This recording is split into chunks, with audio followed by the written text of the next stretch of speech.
F'artiklu fil-Gazzetta Nazzjonalista In-Nazzjon, il-President tal-Kunsill Ġenerali tal-Partit Nazzjonalista Paula Mifsud Bonnici tiddeskrivi dak li għadda minnu l-Partit Nazzjonalista fl-aħħar ġimgħat bħala kapitlu ikraħ. Hija sejħet il-voti ta' Franco De Bono, Jesmond Mulliet u Jeffrey Pulicino Orlando fil-Parlament bħala inaċċettabbli. Skont il-President tal-Kunsill Ġenerali tal-Partit Nazzjonalista, dawn il-voti inaċċettabbli waslu l-eżekuttiv biex ħad deċiżjonijiet li fi kliema għandhom jalqu dan il-kapitlu ikraħ.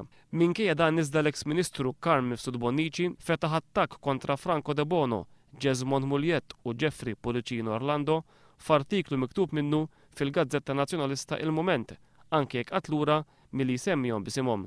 Meta kienet jikteb dwar l-aħħar żviluppi fl-aħħar kriżi illi qed iħabbat wiċċu magħha l-Prim Ministru, mingħajr ma semma smijiet, l-eks Ministru qal li fil-Grupp Parlamentari Nazzjonalista hemm dawk li sejjaħ bħala nies illi jridu jibqgħu parti mill-grupp iżda effettivament mhumiex parti. Iżid illi min huwa parti mill-Grupp Parlamentari Nazzjonalista għandu id-dmir jaraf li l-partit jiġi qabel dawk li sejjaħ bħala aġendi personali. Għal darb'oħra bla ma jsemmi smijiet, Mifsud Bonnici jisħaq illi jekk hemm min ma tista' tikkuntentaħ b'xejn u jekk hemm min huwa kontinwament bla loġika u bla raġuni ma jfissirx illi Lorenz Gonzi għandu xi tort. Skont Mifsud Bonnici, kull min jirrispetta l-verità jaf li l-Prim Ministru aġixxa bl-aqwa mod. Min-naħa l-oħra fuq il-blog tiegħu Franco De Bono ddikjara illi Carl Mifsud Bonnici għandu jieqaf jwaħħal f'ħadd ieħor għal dak illi ġralu u jibda jwaħħal biss fih innifsu.